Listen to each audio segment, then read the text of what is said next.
저번 주에 인사를 했는데요, 이빨을 다 보이시라고 말씀드렸지만 이빨을 안 보이신 분들이 계시더라고요. 앞뒤 좌우로 인사하겠습니다. 이빨을 다 보이셔야 돼요.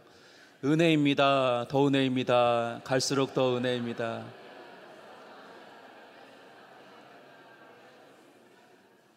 제가 예전에 어렴풋이 기억이 나는데요, 이빨을 다 보이면서 인사합시다 그랬는데, 예배가 끝나고 나서 어떤 권사님이 저는 이빨이 없어요 그러시더라고요. 또 어떤 분은 또 저는 틀리라서 안 돼요 뭐 그러시더라고요. 그 자체로 너무 예쁘십니다. 오늘 이 말씀을 우리가 들을 텐데요, 설교 시간이 얼마 남지 않았어요. 그래서 제가 빠르게 설교를 할 예정인데요, 좀 양해해 주시길 부탁드립니다.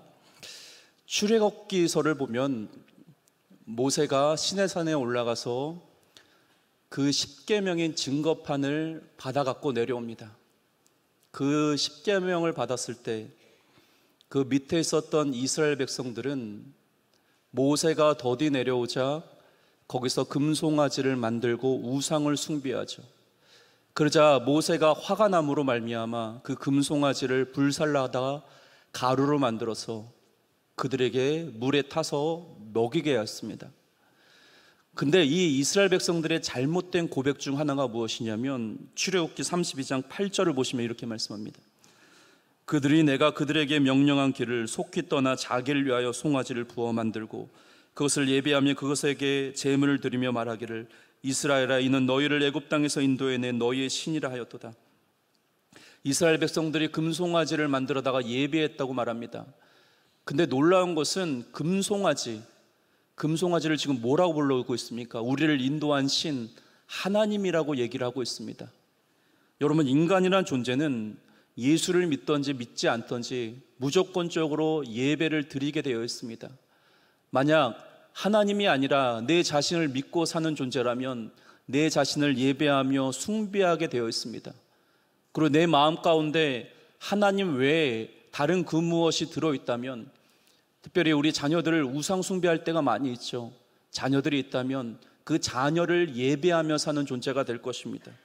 바로 인간은 태어날 때부터 이 예배와 떼어야 뗄 수가 없는 존재임을 알려주고 있는 거죠. 하나님을 가장 가치 있게 소중하게 여기는 존재는 하나님만을 예배하게 될 것이고, 다른 물질이든 물건이든 자신이든 다른 그 무엇이 내 마음 가운데 가장 최고의 가치로 있다면 그것을 예배 드리면서 살아가게 될 것입니다. 인간은 누구나 각자 갖고 있는 가장 큰 목적을 두고 살아갑니다. 예배도 마찬가지죠. 예배 오시는 목적들이 사람마다 다릅니다. 예배를 드리지 않으면 뭔가 내 마음 가운데 꺼리낌이 있어서 하나님께 호되게 혼날까 봐 이러한 목적을 두고 예배 오신 분들이 있습니다. 또한 우한 질고가 떠나가며 하나님께서 나에게 축복을 주실 것 같은 느낌이 들어서 그렇게 예배에 참석하는 목적을 두고 오시는 분들도 있습니다. 그렇다면 이것이 정말 하나님께서 원하시는 궁극적인 예배의 목적이 될 수 있을까요? 물론 다 배제할 수 없습니다. 그러나 이러한 잘못된 예배의 목적은 한 가지 공통점이 있습니다. 바로 자기입니다. 자기 성취, 자기 느낌. 다시 출애굽기 32장 8절을 보시면 이것을 정확하게 말하고 있습니다. 내가 그들에게 명령한 길을 속히 떠나 누구를 위해서요? 자기를 위하여 송아지를 부어 만듭니다. 하나님을 위해서가 아닙니다. 자기를 위해서. 하나님이 계실 자리에 하나님 외에 다른 것이 있는 것이 그것이 우상입니다. 근데 그 우상의 특징 중 하나는 자기를 위한 것입니다. 비나이다 하면서 삼신 할머니께 영광을 올려드립니다. 그런 사람들 보셨습니까? 그런 사람은 없습니다. 자기를 위해서 비나이다 하는 것이죠. 기독교 내에서도 마찬가지입니다. 예배를 드릴 때 우상 숭배적인 예배를 드릴 때가 있습니다. 예배를 드린 데 있어서 목적이 나를 위한 것이라면 단순히 나의 이 마음을 체험을 받고 자아를 주물러주고 그리고 욕구를 충족시키는 것이라면 이것이 바로 예배를 드리면서 우상을 숭배하는 것입니다. 이것은 분명 예배가 무엇인지를 모르는 영적 무지라는 것이죠. 여러분, 우리가 잊지 말아야 될 것은 예배의 가장 큰 목적은 나에게 있는 것이 아니라 하나님에게 있다는 것을 믿으시길 바랍니다. 가끔 많은 성도님들이 예배를 설교와 혼동하는 경우가 있습니다. 그러므로 말미암아 이 설교를 우상화하는 것이죠. 그리고 예배를 드림으로 말미암아 목사를 우상 숭배할 때가 있습니다. 여러분, 예배는 설교가 중요하지만 설교를 우상화시키면 안 됩니다. 우리 모두는 설교를 넘어서 예배드리러 온 것입니다. 하나님께 영광을 올려드리며 하나님을 경배하러 온 것입니다.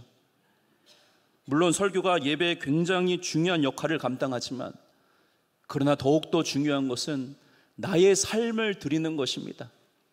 나의 전입격, 나의 모든 것을 그분께 산 제물로 드리는 것, 이것이 영적 예배니라 라고 말씀합니다. 로마서입니다. 로마서 12장 1절입니다. 같이 한번 읽겠습니다. 시작. 그러므로 형제들아, 내가 하나님의 모든 자비하심으로 너희를 권하노니 너희 몸을 하나님이 기뻐하시는 거룩한 산 제물로 드리라. 이는 너희가 드릴 영적 예배니라. 설교에 자기를 만족시키고 설교에 이 자기의 욕구를 충족시키는 것, 이것이 영적 예배니라 이렇게 말하지 않습니다. 너희 몸을 하나님께서 기뻐하시는 산 제물로 드리라. 이것이 영적 예배니라 라고 말씀하고 있습니다. 여러분, 나를 드리기 위한 신앙 고백이 참된 예배자입니다. 오늘 본문을 통하여 참된 예배가 무엇인지를 보도록 하겠습니다. 첫 번째는 기억의 수혜자입니다. 이스라엘 백성들은 애굽에서 고된 노동과 그리고 가혹한 그런 어려움들을 당하였습니다. 그랬을 때 하나님께서는 모세를 선택하셨죠.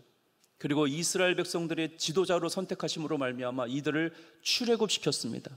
그러면 그 출애굽한 이유가 있을 것입니다. 그 목적이 있다는 것이죠. 출애굽기 5장 1절 말씀입니다. 그 후에 모세와 아론이 바로에게 가서 이르되 이스라엘 하나님 여호와께서 이렇게 말씀하시기를 내 백성을 보내라. 그러면 그들이 광야에서 내 앞에서 절기를 지킬 것이니라 하셨나이다. 모세와 이 아론이 요구하는 것은 무엇이냐면 출애굽을 시켜야 되는 이유가 무엇입니까? 절기를 지켜야 된다. 즉 예배 드리기 위해서 이들을 출애굽시켜야 된다는 것을 보여주고 있는 것이죠. 그렇다면 이 이스라엘 백성들에게 하나님께서 원하셨던 것은 광야에서 하나님을 예배하며 나아가는 것, 이것을 넘어서 가나안 땅을 정복한 이유도 그곳에서 하나님께 예배드리는 예배자로 거듭나야 됐기 때문입니다. 가나안 땅에 들어가기 직전 40년 내에 이 광야 생활을 회고해 봅니다. 그리고 하나님과 맺은 언약, 십계명의 말씀을 잘 풀어서 해석해 주는 것, 바로 이 신명기의 말씀이죠. 특별히 이 신명기의 말씀은 모세의 설교입니다. 가나안 땅에 들어가면 너희들이 이렇게 해야 된다, 저렇게 해야 된다라는 것을 구구절절 설교하고 있는 것이 바로 이 신명기 말씀이라는 것입니다. 먼저 우리가 알아야 될 것은 가나안 땅에 대한 의미입니다. 가나안 땅은 하나님의 나라를 상징하는 것입니다. 그것에 대해서 예수님께서 이렇게 말씀하십니다. 누가복음 17장 20절과 21절입니다. 바리새인들이 하나님의 나라가 어느 때에 임하니까 묻거늘 예수께서 대답하여 이르시되 하나님의 나라는 볼 수 있게 임하는 것이 아니요 21절 같이 읽겠습니다. 또 여기 있다 저기 있다고 못하리니 하나님의 나라는 너희 안에 있느니라. 하나님의 나라가 어디 안에 있습니까? 내 안에 있다라고 말씀드렸습니다. 가나안 땅을 정복한다는 것은 즉 하나님의 나라가 임했다는 것을 우리들에게 보여주고 있는 것이죠. 이것을 조금 더 깊이 살펴보기를 원합니다. 금요 기도회 때마다 여호수아를 강야하고 있습니다. 그 여호수아 4장의 말씀 보면 이제 요단강을 건넌 이후에 제일 먼저 도착한 것이 바로 길갈입니다. 그 길갈에서 이제 베이스 캠프를 치고 그곳에서 할례를 행합니다. 영적인 것을 보여주고 있는 거죠. 그리고 나서 유월절을 지킵니다. 오자마자 전쟁을 치르는 것이 아닙니다. 거기서 예배를 드렸다는 것을 보여주고 있죠. 12돌을 세워서 기념비를 세웁니다. 여호수아 4장 7절 말씀입니다. 그들에게 이르기를 요단물이 여호와의 언약궤 앞에서 끊어졌나니 곧 언약궤가 요단을 건널 때 요단물이 끊어졌으므로 이 돌들이 이스라엘 자손에게 영원히 기념이 되리라 하라 하니라. 즉 가나안 땅에 입성하자마자 하는 것이 무엇입니까? 기념입니다. 예배를 드리는 것이죠. 결국 무엇을 보여주는 것입니까? 가나안 땅인 하나님의 나라가 우리 안에 임했다면 가장 먼저 해야 될 것이 바로 참된 예배자로 거듭나야 됨을 보여주고 있는 것입니다. 예배가 무엇입니까? 다른 게 아닙니다. 천국이 내 안에 임했다는 나의 신앙의 고백입니다. 하나님께 감사합니다. 하나님께서 나를 구원해 주시는 그 기념을 예비하는 것, 그것이 예배자, 참된 예배자라는 것이죠.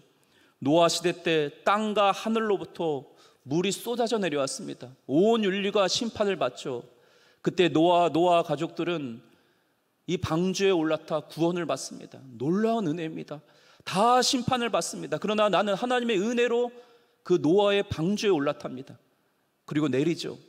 내리자마자 한 것이 무엇입니까? 먹고 놀고 춤추고 아닙니다. 번제를 드립니다. 제단을 쌓고 정결한 짐승을 드려서 하나님께 예배 드립니다. 살려주신 것에 감사하여, 은혜에 감사하여 가장 먼저 한 것이 바로 예배라는 것입니다. 먼저는 오늘 본문을 통하여 우리가 깨닫게 되는 것이 있습니다. 이제 백성들이 제사장에게 소선물을 드립니다. 그 토지에 나온 모든 소선물의 첫 열매를 가져다가 제사장에 드려야 된다고 말씀하죠. 단순히 제사장에 둔 것이 아니라 이것은 하나님에게 주는 것입니다. 3절을 잘 보시면 단순히 제사장에게 준 것이 아니라 어떤 고백을 하면서 줘야 된다고 말씀합니다. 3절 보시기 바랍니다. 그때 제사장에게 나아가 그에게 이르기를 내가 오늘 당신의 하나님 여호와께 아뢰나이다. 내가 여호와께서 우리에게 주시겠다고 우리 조상들에게 맹세하신 땅에 이르렀나이다 할 것이요. 여러분, 쉽게 제사장에 그냥 소선물 드리면 안 되는 것입니까? 왜 이러한 고백을 해야 되는 것입니까? 하나님께서 우리에게 주시겠다고 우리 조상들에게 맹세하신 그 땅에 이르렀나이다 라는 고백과 함께 드려야 된다고 말씀합니다. 그러면서 계속해서 보면 제사장들은 이제 백성들에게 받는 그 소산물을 이제 하나님께 드립니다. 그러면 드릴 때 그냥 드리는 것입니까? 아니요. 과거의 역사를 하나하나 읊어야 합니다. 그것이 5절부터 10절까지의 말씀입니다. 요약하면 이렇습니다. 애굽 사람들이 자신을 학대하였습니다. 강제 노역을 시켰습니다. 이런 우리들이 부르짖자 하나님께서 우리들의 부르짖음을 응답하셨습니다. 이것을 넘어서 강한 손과 편팔로 위험과 이적을 내려주셨습니다. 그리고 우리를 구원하심으로 적과 꿀이 흐르는 땅으로 왔습니다. 굉장히 길어요. 그냥 드리는 것이 아닙니다. 만약 우리들이 예물을 드릴 때, 헌금을 드릴 때 이러한 고백을 해본다고 생각해 보시기 바랍니다. 지금으로 말하면 자녀들을 키워주셔서 감사합니다. 사업장과 직장이 어려웠지만 하나님의 은혜로 여기까지 왔습니다. 내 건강이 어려움 당하였지만 지금은 건강해져서 하나님께 예배드릴 수 있음을 감사합니다. 매번 이런 식으로 고백을 하면서 예물을 드린다고 생각해 보시기 바랍니다. 이게 쉽지가 않아요. 근데 하나님께서는 지금 이스라엘 백성들이 이것을 요구하고 있는 것입니다. 왜요? 은혜를 잃어버리지 말라고, 영적인 기억 상실증에 걸리지 말라고, 은혜를 다 잃어버리는 기억 상실증에 걸리지 말라고, 구원의 그 은혜에 감격하면서 하나님의 은혜를 내 심령 가운데 채우라고, 예전에 있었던 그 하나님의 열심을 잃어버리지 말라고 신앙의 고백을 일부러 시켜버리시는 것입니다. 신령과 진정으로 예배드리는 것이 무엇일까요? 그것은 다른 게 아닙니다. 기억의 싸움에서 승리하는 것입니다. 영적 기억은 믿음의 근육을 키웁니다. 근육이 없으면 쓰러져요. 영적인 기억은 믿음의 근육으로서 그 믿음의 근육을 계속적으로 키워내야 합니다. 문제가 무엇인가 하면 망각입니다. 우리가 다른 사람부터 오는 그 상처는 죽어도 잊지 못합니다. 몇십 년이 지나도 그 상처는 망각해서 지워버리지 못해요. 근데 하나님께서 주시는 그 하나하나 된 그 은혜들은 다 망각합니다. 다 잃어버리기 시작한다는 거죠. 기억이라는 것은 과거의 사건이 현재의 사건이 되는 힘과 능력이 있는 것입니다. 축복합니다. 하나님께서 주시는 그 기억의 싸움에서 승리하시기를 주님의 이름으로 축복합니다. 건강한 공동체, 아름다운 공동체는 기억의 공동체일 때입니다. 사업이 어려움 당했을 때 예전에 이 사업을 일으켜 주셨다. 직장에 어려움 당했을 때, 내 자녀들이 어려움 당했을 때 과거에 있었던 모든 은혜를 현재로다가 끌어다가 당겨서 그 은혜로 삼는 것입니다. 무엇보다 더 근본적으로 우리가 왜 예배를 드려야 되는가 하면 예배 드릴 책임이 있기 때문에 그렇습니다. 특별히 우리가 예배 드릴 때는 반드시 그리스도를 묵상하셔야 됩니다. 하나님께서 나를 위하여 하셨던 그 그리스도의 열심들, 나를 위해 십자가에서 부활하시고 그리고 승천하신 그 그리스도의 십자가의 죽으심과 부활을 묵상하였을 때 참된 예배자로 거듭날 수 있게 되는 것입니다. 두 번째는 공동체성을 회복하라입니다. 10절 같이 한번 읽겠습니다. 시작. 여호와여, 이제 내가 주께서 내게 주신 토지의 소산의 만물을 가져왔나이다 하고 너는 그것을 내 하나님 여호와 앞에 두고 내 하나님 여호와 앞에서 경배할 것이다. 11절까지 읽겠습니다. 시작. 내 하나님 여호와께서 너와 내 집에 주신 모든 복으로 말미암아 너는 레인과 너희 가운데 거리하는 객과 함께 즐거워할지니라. 아멘. 오늘 본문을 통하여 우리는 십자가를 발견하게 됩니다. 즉, 첫 소산물을 드리면서 하나님께 예배를 드리는 그 수직적인 관계이죠. 그러나 이것으로 멈춰서는 안 됩니다. 객과 함께 즐거워하라. 수평적인 관계를 보여주고 있는 것입니다.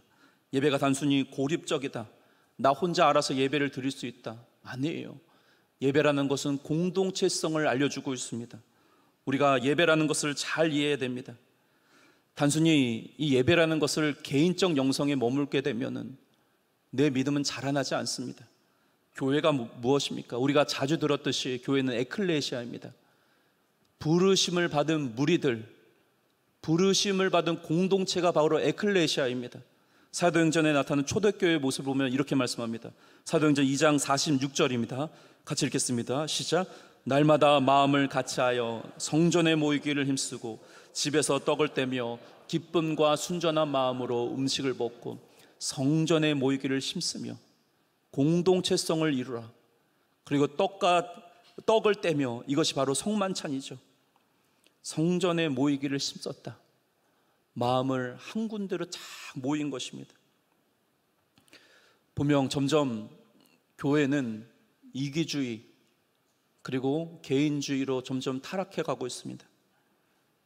이런 개인주의 성향이 교회 안으로 침투해 들어오기 시작하였습니다. 왜냐? 많은 교인들이 이 하나님의 통치의 영역을 이분법적으로 나눴기 때문에 그렇습니다. 하나님의 교회, 몸된 교회는 하나님의 통치의 영역이고, 그러나 밖으로 나아가서는, 세상에서는, 사업장과 직장에서는 여기는 하나님의 통치의 영역이 아니다. 그러다 보니 개인주의 신앙으로, 이기주의 신앙으로 매몰되기 시작했던 것입니다. 신앙을 사유화하는 것입니다. 이 신앙의 사유화가 무엇입니까? 교회 안으로만 신앙을 한정짓고 개인적인 차원에서만 한정짓는 것입니다. 나만 예수 잘 믿으면 된다. 나만 교회 나와 예배 잘 드리면 된다. 제가 요즘에 책들을, 신앙 서적들을 읽어보면서 한 가지 공통점이 있더라고요. 그 공통점이 무엇인가 하면 소비자 중심적인 신앙인들입니다. 이 소비자 중심적인 신앙이라는 것은 마치 교회가 이제 스타벅스가 된 것처럼, 스타벅스에 가면 수많은 커피들이 있습니다. 뭐 아메리카노도 있고 라떼도 있고 블렌딩도 있고 수많은, 우리가 알 수 없는, 이름대기도 어려운 수많은 커피의 종류들이 있습니다. 왜 그런 커피의 종류들이 많은 것입니까? 소비자의 입맛을 맞추는 거예요. 근데 그 소비자 중심주의가 교회 안으로 침투하기 시작합니다. 그러니 많은 성도들은 교회가 내 입맛에 맞아야 된다고 생각을 하는 거죠. 내 입맛에 왜 안 맞춰주냐? 계속 징징거리는 것입니다. 징징거림으로 말미암아 교회는 계속 그 성도에게 맞춰줍니다. 그러면서 예배가 무너지기 시작합니다. 예배의 본질이 무너지고 하나님의 말씀 중심이 아니라 다른 그 무엇으로 예배를 채우는 것입니다. 이것이 바로 소비자 중심적인 교회입니다. 바라옵고 원하기는 소비자 중심적인 예배자가 되지 마시고 하나님 중심적인 예배자가 되시기를 주님의 이름으로 축복합니다.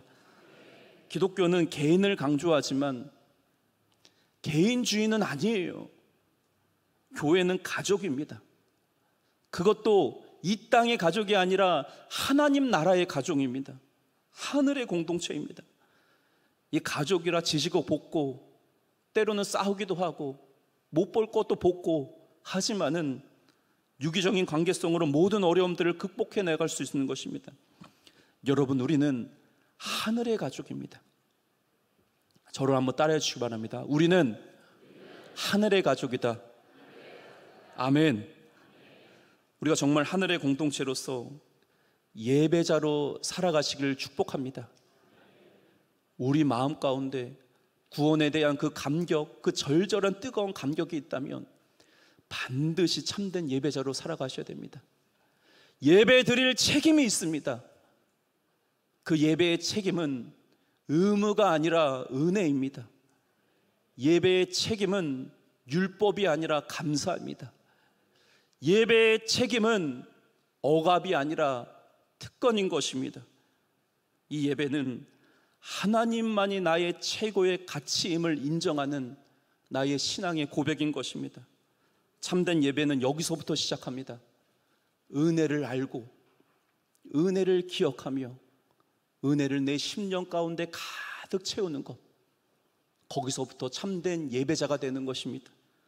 내 중심에서 하나님 중심으로 바뀌어지는 삶, 하나님을 수단으로 사용하는 것이 아니라 하나님을 목적으로 두고 사는 삶, 세상을 얻기 위함이 아니라 나를 드리고 하나님을 얻기 위한 삶, 그것이 바로 참된 예배자임을 믿으시고 날마다 예배자로 거듭나시는 저와 여러분 우리 모두가 되시기를 주님의 이름으로 축복합니다.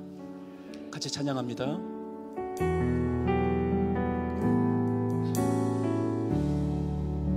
주를 위한 곳에, 주를 위한 이곳에 예배하는 자들 중에 그가 찾는 이 없어 주님께서 슬퍼하시네. 주님이 찾으시는, 주님이 찾으시는 그 한 사람, 그 예배자, 내가 그 사람 되길 간절히 주께 예배하네. 주내로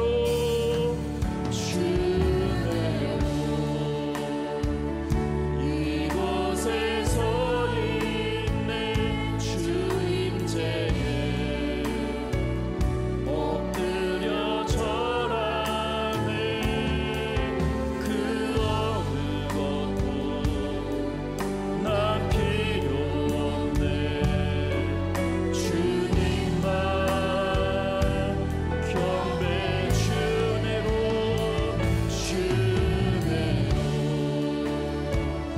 이곳에 서 있네. 주임제에 엎드려 절하네. 그 어느 것도 난 필요 없네. 주님만 경배해. 이 시간 잠시 같이 한번 기도하기를 원합니다. 하나님, 내가 지금 영적인 기억 상실증에 걸려 있는 것은 아닌지요. 하나님께 주신 은혜들이 많이 있는데 사업처가 어렵고 자녀들이 어렵고 물질이 어려움 당했을 때 하나님께서 나를 구원해 주시고 하나님께서 나에게 은혜를 베풀어 주심으로 말미암아 여기까지 왔노라. 가나안 땅까지 입성하였노라. 그러나 내 안에 영적인 기억 상실증에 걸려서, 은혜를 망각하는 기억 상실증에 걸려서 하나님의 은혜를 모르고 날마다 예배자로 살아가지 못했음을 우리를 용서하여 주시옵소서. 하나님, 내가 소비자 중심적으로 예배드리는 것이 아니라 내 마음을 만족시키고 내 자아를 주물러주는 그런 예배자가 되는 것이 아니라 하나님께만 영광을 올려드리며 하나님 중심으로 예배드리는 자가 될 수 있도록 도와주시옵소서. 주여 외치고 한번 기도합니다. 주여. 할렐루야. 살아계신 하나님 아버지여, 감사합니다. 하나님 아버지여, 내가 진정한 예배자가 되길 원합나이다.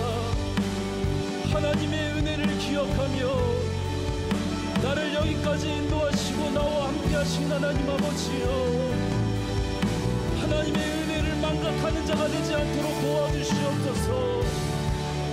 나를 위해 십자가에서 죽으시고 부활하시며 나를 구원하신 그 예수 그리스도의 2000년 전의 사건이 오늘의 사건이 되게 하여 주시옵기를 원하옵나이다. 하나님이여, 나 중심으로 예배드리지 않게 하여 주시고 하나님 중심으로 예배드릴 수 있도록 도와주시옵소서. 나의 자아를 주물러주는 예배가 되는 것이 아니라 하나님이 내 욕구를 채워주는 예배자가 되는 것이 아니라 하나님 중심의 예배자가 되길 원합나이다. 소비자 중심주의 하나님 앞에 예배자가 되는 것이 아니라 하나님을 높여드리며 하나님을 경배하며 하나님만을 영광 올려드리는 예배자가 될 수 있도록 도와주시옵소서. 설교를 우상화하지 않도록 도와주시고 하나님 어떤 인간을 우상화되지 않도록 도와주시며 하나님만이 나의 왕이시여 하나님만이 나의 모든 것임을 고백하며 예배자로 거듭나는 우리 모두가 될 수 있도록 도와주시옵소서.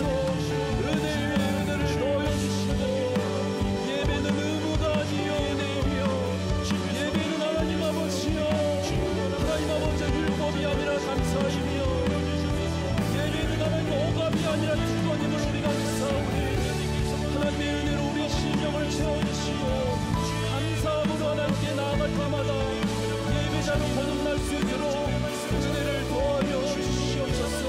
축복을 넣어요 주시옵소서. 하나님 감사합니다. 우리가 앞으로 천국에 들어갈 그 영원히 하나님을 찬양해야 될 하나님의 나라가 이미 내 안에 있음을 고백합니다. 하나님, 이 땅에서 하나님께 감사하며 살아가기를 원합니다. 애굽에서 이들을 인도하시고 이들을 구원해 내셨던 것처럼 우리가 죽음 속에서 허덕일 때 지옥불에 떨어가실 수밖에 없는 우리 인생길 가운데 예수 그리스도께서 우리를 구원하시며 하나님의 나라가 임하게 하심을 감사합니다. 하나님, 내 중심으로 예배드리지 않기를 원합니다. 내 자아를 주물러주며 내 욕구를 채워주는 그런 예배가 되는 것이 아니라 하나님만을 예배하며 하나님만을 경배하며 하나님만을 높여드리는 예배 중심자가 될 수 있도록 도와주시옵소서. 소비자 중심적인 교회가 되는 것이 아니라 소비자 중심적인 신앙이 되는 것이 아니라 하나님만을 예배하는 하나님 중심적인 예배자가 될 수 있도록 도와주시옵소서. 우리 모두가 하늘의 가족임을 믿습니다. 단 한 명도 미워하지 않도록 도와주시고 참된 예배자로 거듭나게 하여 주시옵소서. 감사드리며 살아계신 예수님의 이름으로 기도드리옵나이다. 아멘.